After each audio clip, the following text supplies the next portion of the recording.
he rose again, and as he stands in victory, sin's curse has lost its grip on me, for I am his, and he is mine, bought with the precious blood of Christ.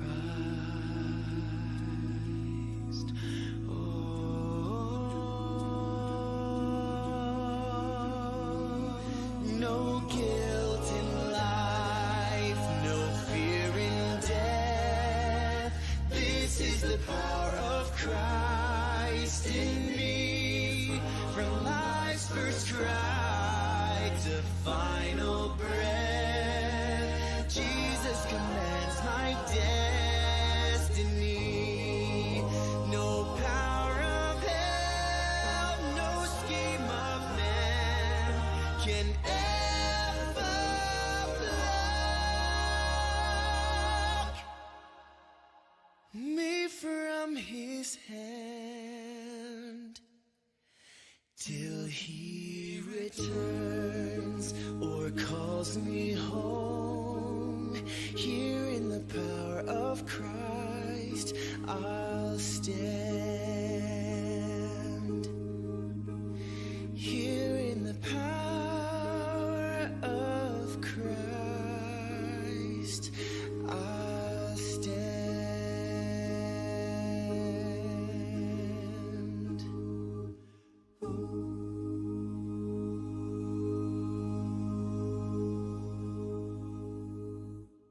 No guilt in life, no fear in death.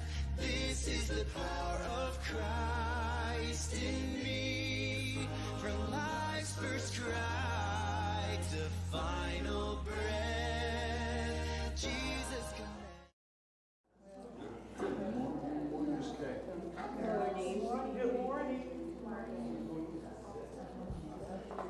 All righty. Good morning.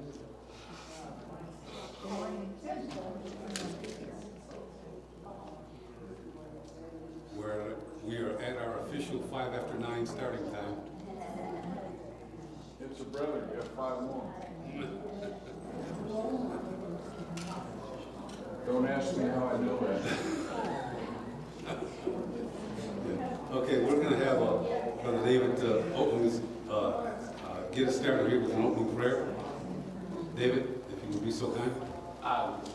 Would you bow with me, please?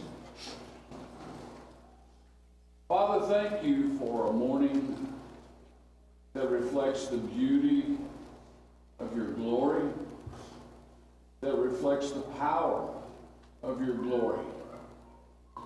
Thank you for reminding us that you uphold all things by the word of your power. Thank you for the word that teaches us that Jesus is raised from the dead, that your word is true, and that you will have the last word in all things pertaining to mankind. Father, bless our study this morning, that our minds and our hearts will be opened to your truth, to be drawn a little bit closer to doing your will. I ask you to bless Jack with the words that we need to hear, not want to hear. Bless us, Father, with an opportunity to become more like Jesus through what's taught in this class. Guide us and direct us in the name of the one whose tomb is still empty. Amen. Amen. All right, last week we started to talk about basically the last week in the life of Christ, and we were trying to show the correlation between Jesus, the Paschal Lamb, or the Passover Lamb, as it says, depending on your version, in 1 Corinthians chapter 5, and the actual Passover. So just as a reminder, I'm going to just go to Exodus chapter 12 and read verses 1 through 6 again. Exodus chapter 12, verses 1 through 6. The Lord said to Moses and Aaron in the land of Egypt, "This month shall be the beginning of months. It shall be the first month of the year for you. Tell all the congregation of Israel that on the 10th day of this month they shall take every man a lamb according to their father's houses, a lamb for a household. And if the household is too small for a lamb, then a man and his neighbor next to his house shall take according to the number of persons, according to what each of them can eat. You shall make your account for the lamb. Your lamb shall be without blemish, a male, a year old. You shall take it from the sheep or from the goats, and you shall keep it until the 14th day of the month, when the whole assembly of the congregation of Israel shall kill their lambs in the evening. All right. And so that brought us up, and then last week we looked at the story of Jesus entering Jerusalem, and we started in Matthew 21. Matthew 21.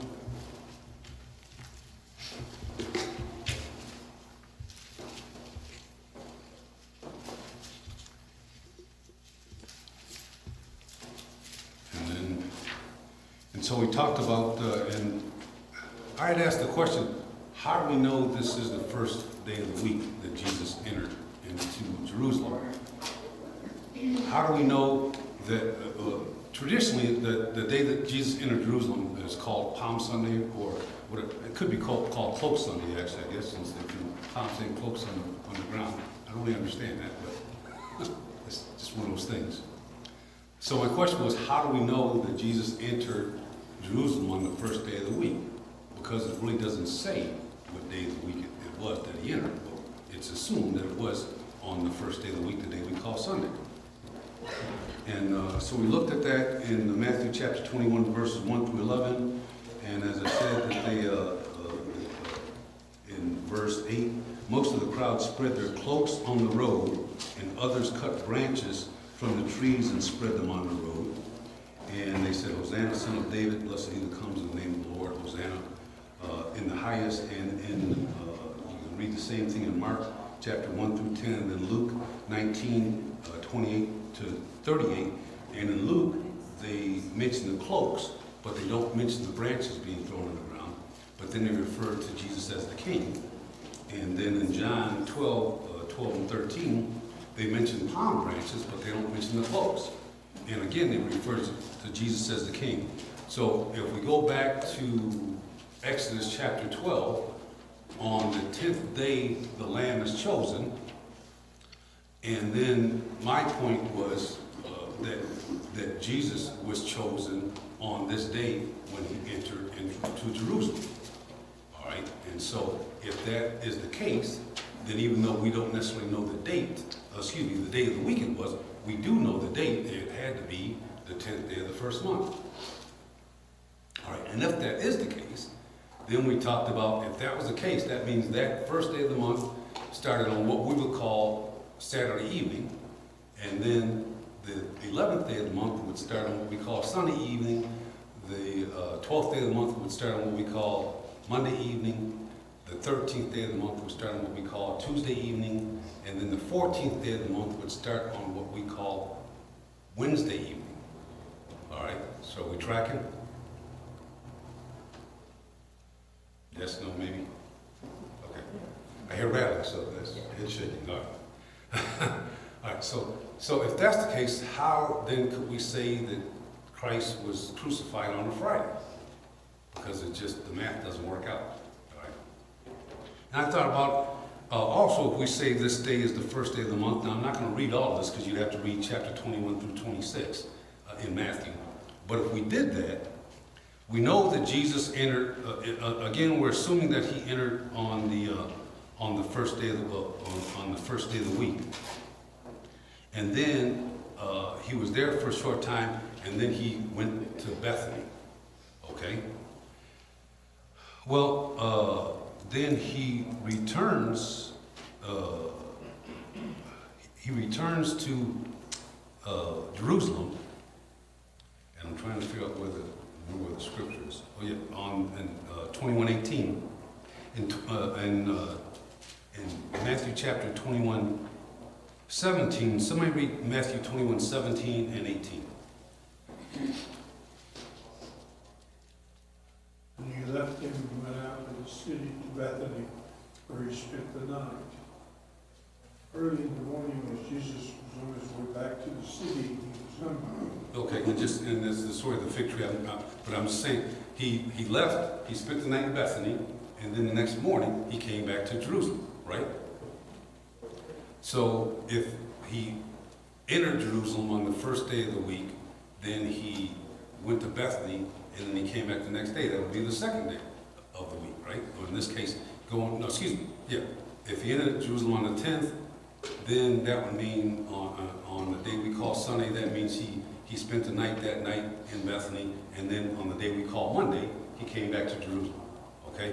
So far we're chronological. Well, like I said, if you read through here, you get to chapter 20, he's in the temple, he's teaching, he's doing a lot of things, right? And then in chapter 22, verse 23, the same day, the Sadducees came to him, and they say to him, "There's no resurrection." They asked him a question about the woman, the woman whose husbands died, and she kept marrying brothers, and so on and so forth. But the point is, it says it's the same day.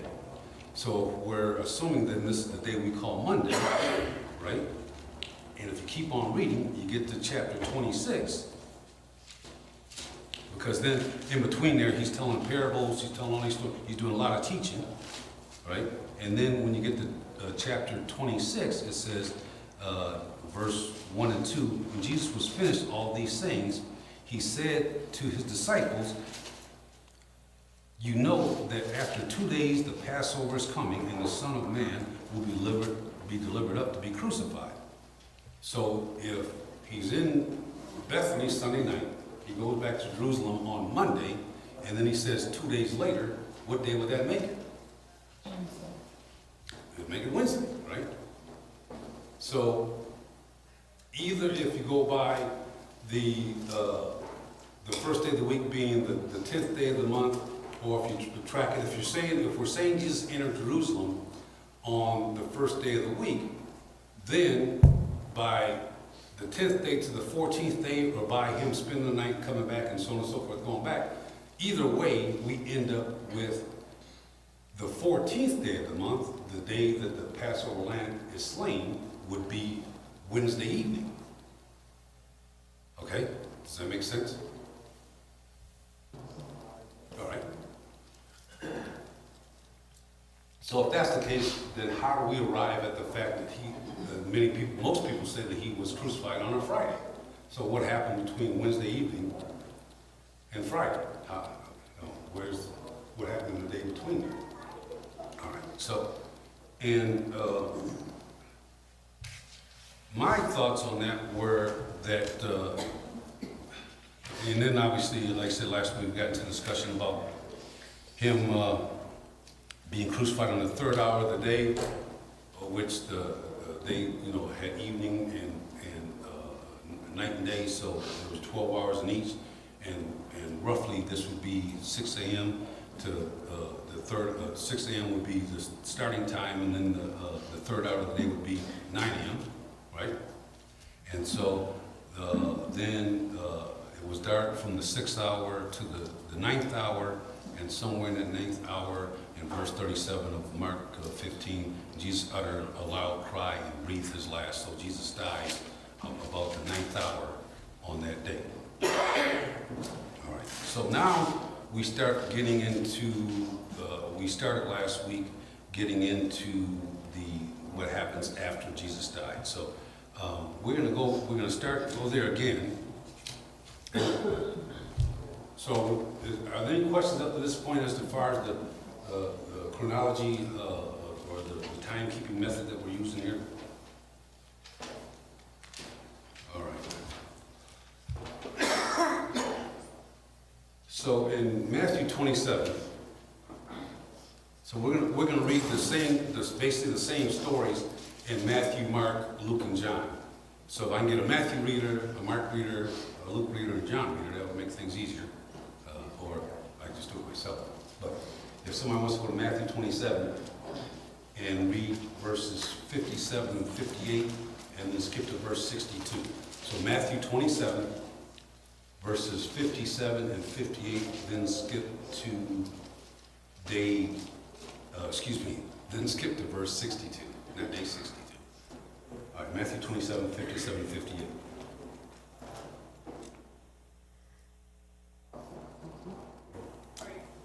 Okay, when it was evening, there came a rich man from Arimathea named Joseph, who also was a disciple of Jesus.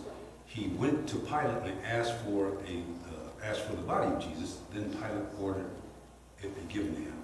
Then verse 62. Next day, and this I'm reading from the English Standard Version, and it doesn't say the next day, it just says next day. Next day, that is, after the day of preparation, the chief priests and the Pharisees gathered before Pilate. All right, so let's read the same thing in Mark 15. If someone could go to Mark 15 and read verses 42 and 43. Mark 15, 42 and 43. It was preparation day, that is, the day before the Sabbath. So as evening approached, Joseph of Arimathea, a prominent member of the council, who was himself waiting for the kingdom of God, went boldly to Pilate and asked for Jesus' body. Okay, thank you. All right, so the day of preparation, and that says that is the day before the Sabbath. Okay? And then in Luke chapter 23, if somebody could read verses 50 to 54. Luke 23, verses 50 to 54. Now there was a man named Joseph, a member of the council, a good and upright man, who had not consented to their decision and action. He came from the Judean town of Arimathea, and he himself was waiting for the kingdom of God. Going to Pilate, he asked for Jesus' body. Then he took it down, wrapped it in linen cloth, placed it in a tomb, cut the rock, one in which no one had yet been laid. It was preparation day, and the Sabbath was about to begin. Okay, preparation day and the Sabbath was about to begin. All right, so we have the next day after the day of preparation in Matthew. In Mark, we have the day of preparation, that is the day before the Sabbath. Now in Luke, we have it was the day of preparation and the Sabbath was beginning. Some versions say the Sabbath was dawning. All right. John 19. Let's go to John chapter 19 and let's look at verses 31, 38, and 42. And obviously I'm skipping on here because I just want to focus in on this one particular part. John 19, verse 31, 38, and 42. Someone can read that for me.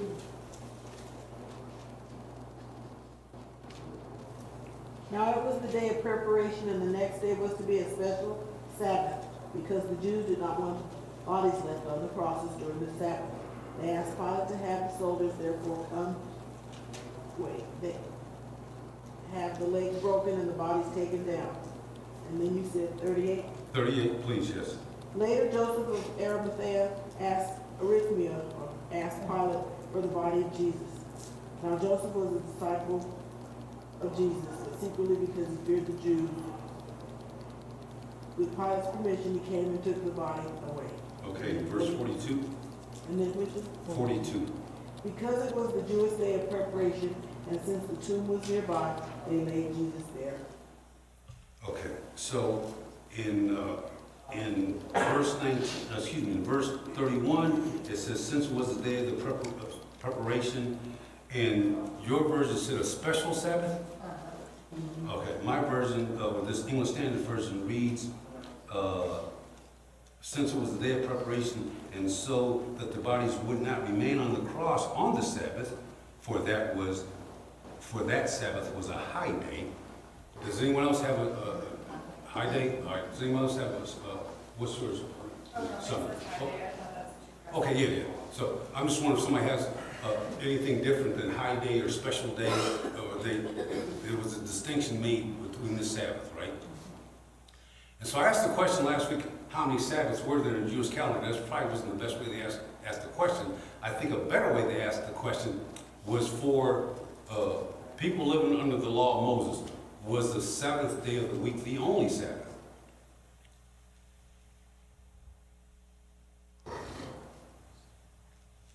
Say that question again.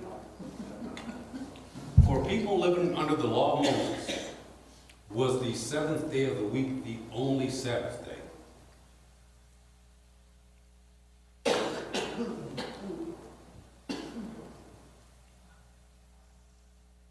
All right, let's go back and decipher what the word Sabbath means, okay?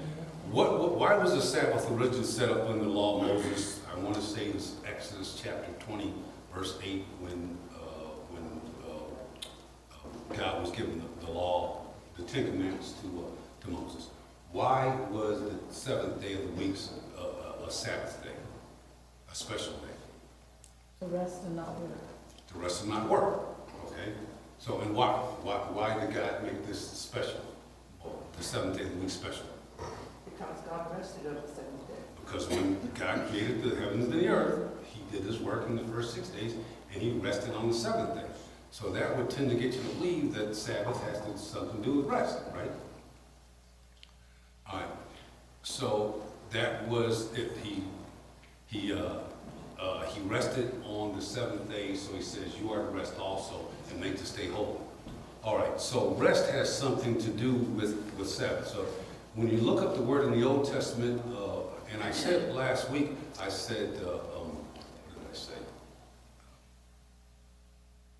That was last week, I don't remember what I said. When you look it up, it says intermission, right? I said idleness, that's what it was. I said it meant being idle. But according to Strong, it means an intermission, specifically the Sabbath, okay? And in the New Testament here, when we read here, it was the day of preparation, okay? That actually is one word, and it means a fore Sabbath, or the day before the Sabbath, okay? So you have the Sabbath day, which means intermission or rest, right, or idleness. And then this day of preparation was what's called a fore Sabbath, the day before the Sabbath. All right, that sounds reasonable, right? All right, and so when we look at the word Sabbath itself in the New Testament, it means the day of weekly repose for secular avocations, also the observance or institution itself. It also means, by extension, the interval between two Sabbaths, likewise the plural in all of the above applications. So it means the day of weekly repose, that's the day we normally think of, the seventh day of the week, right? And it also means, by extension, the interval between two Sabbaths. So the interval between two Sabbaths, is that like week to week? I don't really understand that. The interval between. So if the Sabbath is a weekly Sabbath, then is it the interval the whole week considered a Sabbath? Well, actually, the word Sabbath it can also mean the week, but we'll get into that in a minute. So have I confused you yet? Okay, good. I'm on the right track. All right. So my question, again, the question is, are there, if you're living under the law of Moses, are there days that are Sabbath, are there Sabbaths other than the weekly Sabbath, the seventh day of the week? And so the answer is yes. All right, and let's go to Leviticus chapter 23, and we're going to look at three instances in Leviticus chapter 23.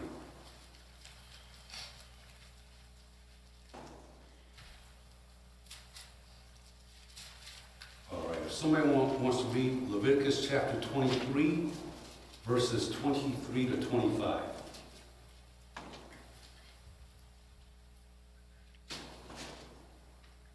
The Lord said to Moses, say to the Israelites, on the first day of the seventh month, you are to have a day of Sabbath rest, a sacred assembly commemorative with trumpets blasts. Do no regular work, but present a food offering to the Lord. Okay, so there's a whole lot going on in the 7th month of the year, right? This is the Feast of Trumpets, all right? And your version says a Sabbath rest. Does anyone else have say something different? The English Standard Version says a solemn rest. But does anybody else have anything in there besides a Sabbath rest or a Sabbath? Says the day of atonement. No, we're not at the Day of Atonement yet. That's coming up. So here, Holy Congregation? well, holy convocation, a convocation just means assembly. It's a holy assembly. All right, we're going to read about that in a minute too. But the key is, it's a Sabbath day, right? And in verse 25, you shall not do any ordinary work, is what my version says, right? And yours, did it say ordinary work, or did you say no work? Laborious. Laborious work. Okay. So if you had a job as a plumber, you didn't do your plumbing job on that day. All right, so you shall do no ordinary work. So that's one Sabbath day, all right? The Feast of Trumpets, the first day of the 7th month. All right, now. No servile work. Okay. So no matter how you frame it, it's the same thing, only different, right? Just use different words to do the same thing. You're not supposed to work on that day, okay? You can do other things, but you're not supposed to work, okay? Let's keep on reading verses 26 to 28, and still in Leviticus 23. The Lord said to Moses, the 10th day of this 7th month is the Day of Atonement. Hold a sacred assembly and deny yourselves and present an offering made to the Lord by fire. Do not work on that day because it is the Day of Atonement, when atonement is made for you before the Lord your God. Okay. So we have here the same thing we have for the Feast of Trumpets. Now we have the Day of Atonement.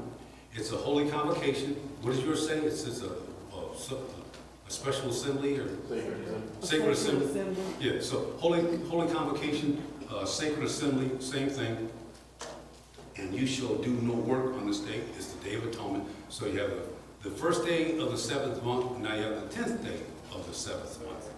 All right, now let's go to stay in Leviticus 23, and someone read verses 33 to 36.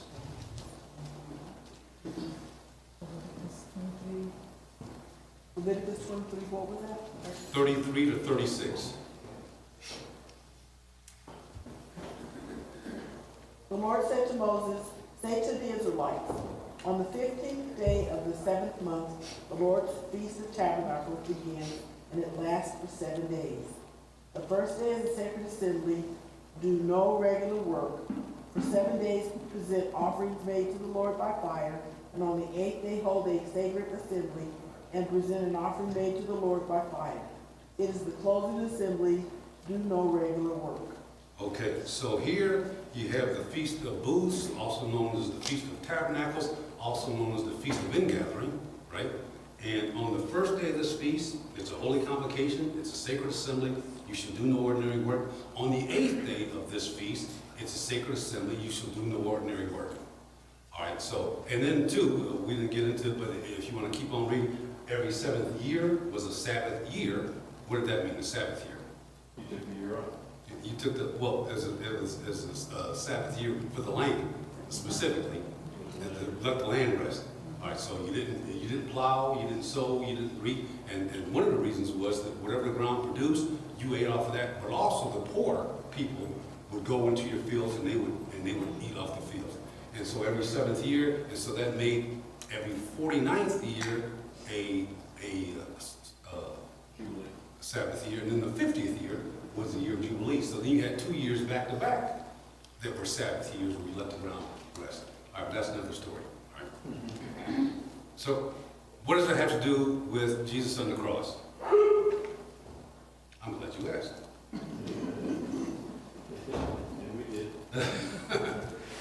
Let's go to Exodus, back to Exodus chapter 12. Back to Exodus chapter 12. And someone read verses 15 and 16. Exodus chapter 12, verses 15 and 16.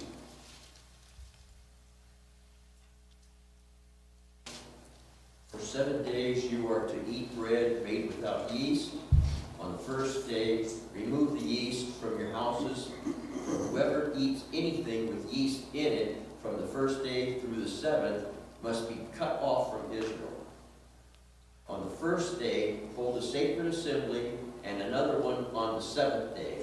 Do no work at all on these days except to prepare food for everyone to eat. That is all you may do.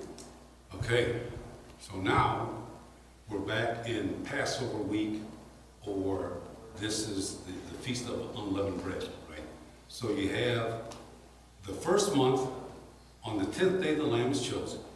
On the 14th day the lamb is killed, and you have your Passover meal. All right, on days 15 to 21, yeah, is that 15 to 20? 15, 20, whatever. The next 7 days are the Feast of Unleavened Bread. All right, so what happens on the first day and on the last day of the feast, and the 7th day of the Feast of Unleavened Bread? Well, there's no yeast for that whole week. But on the first day, in verse 16, it's a holy assembly, a holy convocation, right? And on the 7th day, it's a holy assembly or a holy convocation. And guess what you don't do on those days? You don't work, right? The one thing you can do is what? Prepare food. That's the only thing you can do. You can't do any work. All you can do is prepare food. So now, going back to the crucifixion, it is the day of preparation, the day before the Sabbath. So the question is, or let me rephrase this. So is that how we end up with Christ being crucified on a Friday because it's the day before the Sabbath? Is that how you think we end up there? Well, that's assuming that the Sabbath they're talking about here is the weekly Sabbath. But what if the Sabbath they're talking about here is the first day of the Feast of Unleavened Bread?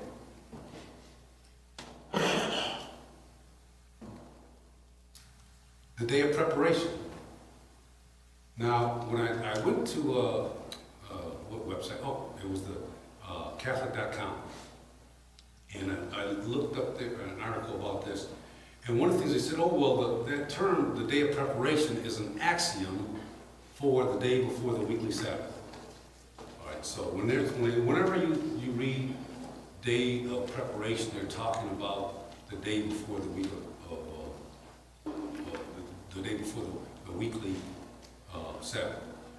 So I said, okay, how do I know that, right?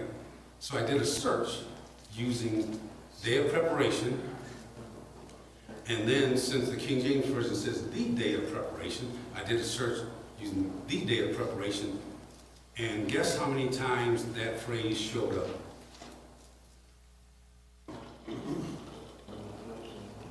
I'm going to give you a hint. It's not a whole lot. I'm going to give you another hint. It's only talking about one specific incident. Are we warm? Getting warmer? How many times did it show up? One. One. Well, actually 4. One time in each gospel. Right? So it only showed up 4 times, and that every time was talking about the crucifixion.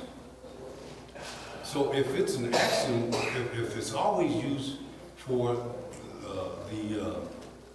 the day before the weekly Sabbath, wouldn't you think it would show up more than just those 4 times, and it would show up other times than just here when we're talking about the crucifixion?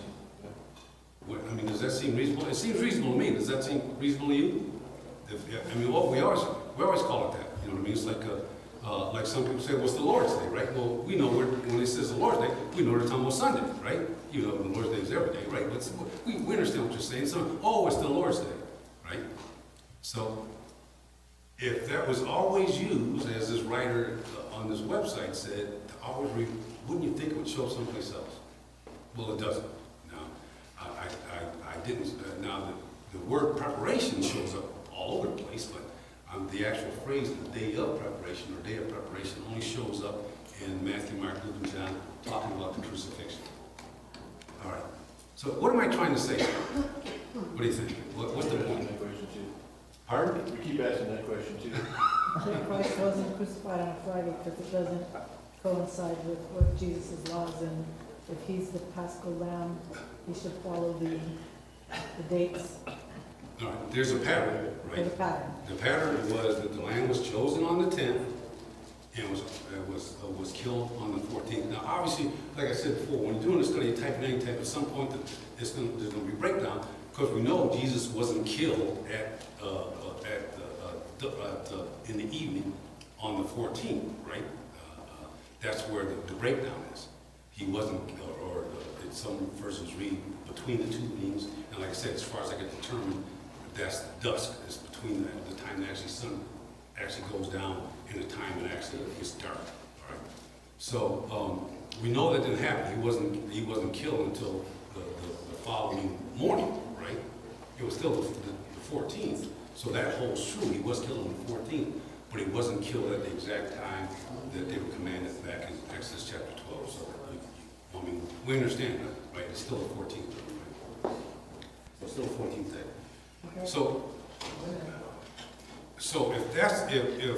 if in fact if he did enter Jerusalem on the first day of the week, and that first day of the week was the 10th day of the first month, which seems logical to me anyway, that's the day the lamb is chosen, then he couldn't have been killed on a Friday, he had to be killed on a Thursday. All right. Does that make sense? All right, so let's look at this a little further. And we're going to go back to Matthew, Mark, Luke, and John. Matthew, if someone can go to Mark 16, you're going to read verses 1 and 2. If someone else can go to Luke 24, you're going to read verse 1. And someone else go to John chapter 20 and read verse 1. I'm going to start by reading Matthew 28, verse 1. All right, Matthew 28, verse 1. Now, after the Sabbath, toward the dawn of the first day of the week, Mary Magdalene and the others went to see the tomb. All right, so after the Sabbath, toward the dawn of the first day. Mark 16, verses 1 and 2. When the Sabbath was over, Mary Magdalene, Mary the mother of James and Solomon, and Solomon brought spices so that they might go to anoint Jesus' body. Very early on the first day of the week, just after sunrise, they were on their way to the tomb, and they asked each other, who will roll the stone away from the entrance of? Just 1 and 2. All right. Luke chapter 24, verse 1. On the first day of the week, very early in the morning, the women took the spices they had prepared and went to the tomb. Okay, thank you. Now, John chapter 20, verse 1.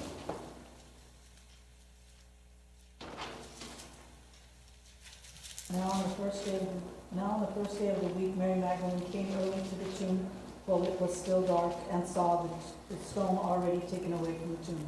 Okay, so Matthew, Mark, Luke, and John, we all know that now this is the first day of the week.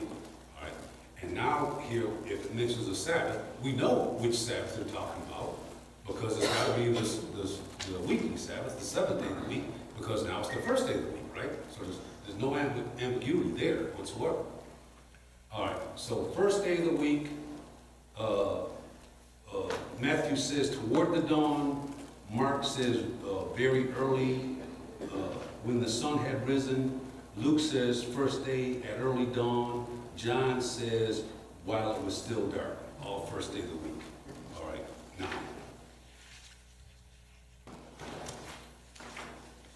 let's go back to a prediction that Jesus made in Matthew chapter 12, verses 38 to 41. Matthew chapter 12, verses 38 to 41. And for the sake of time, I'm just going to read that. Then some of the scribes and Pharisees answered him, saying, Teacher, give us this, we wish to see a sign from you. But he answered them, An evil and adulterous generation seeks for a sign, but no sign shall be given to you except the sign of the prophet Jonah. For just as Jonah was 3 days and 3 nights in the belly of the great fish, so the Son of Man will be 3 days and 3 nights in the heart of the earth. When the men of Nineveh will rise up at the judgment with this generation and condemn it. For they repented at the preaching of Jonah, and behold, something greater than Jonah is here. All right, so there's actually two predictions here. There's one about his death, burial, and resurrection. The second prediction is actually about the destruction of Jerusalem. That's another story, right?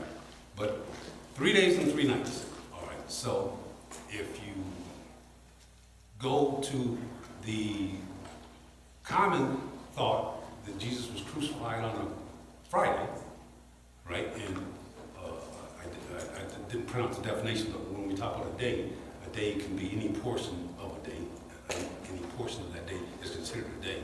So we're saying he was crucified on a Friday and died at roughly what time? Was it on 3 in the afternoon? That would give us 3 to 6 as one day, right? That would give us all day Saturday. All right, where's the third day come in? All right, and so that would give us what? That would give us one night Friday night. That would give us 2 nights Saturday night. Where does the third night come in? Pardon? Thursday. Thursday night? Well, if he was killed on Friday afternoon, how? I have no idea. Sunday night? I'm sorry, what was that? On Sunday? All right, so if he was killed on Friday afternoon, you got Friday night, you got Saturday night, and then not Sunday night, right?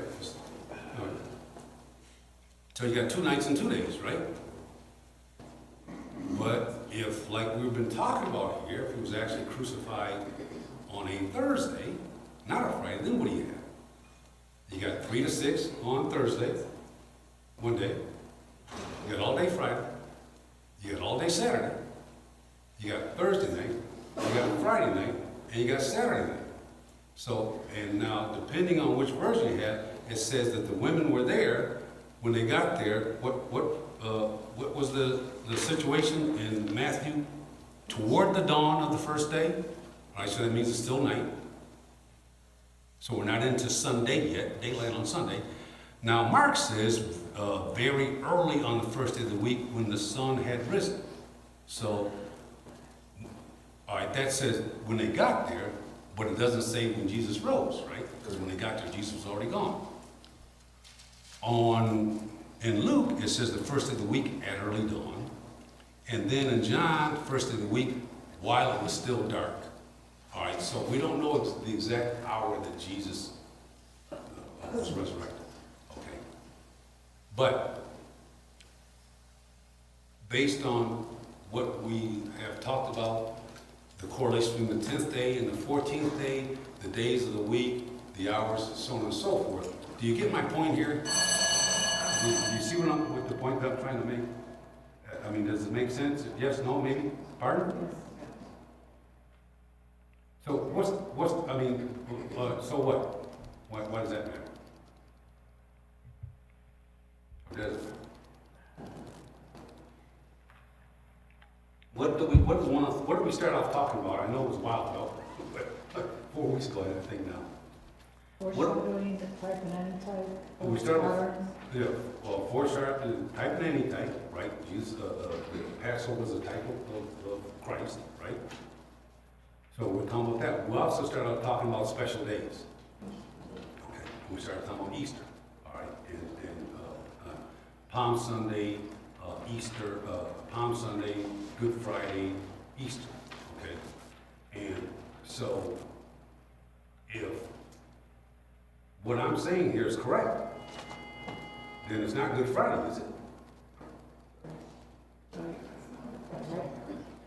Good Thursday. It'll be Good Thursday. But either way, as I said before, it doesn't matter. It doesn't matter. But the point is that the devil will want you to believe that some days are more special than other days. And my point was that some people say, well, you know, you should come to service every Sunday, but if you can at least make it on these special days, then it's all good, right? And so he takes these things and he twists them. And like I was saying, when you had the last week, I mentioned the fact that over that Easter weekend, you had Passover, you had Easter, and Ramadan all going on at the same time.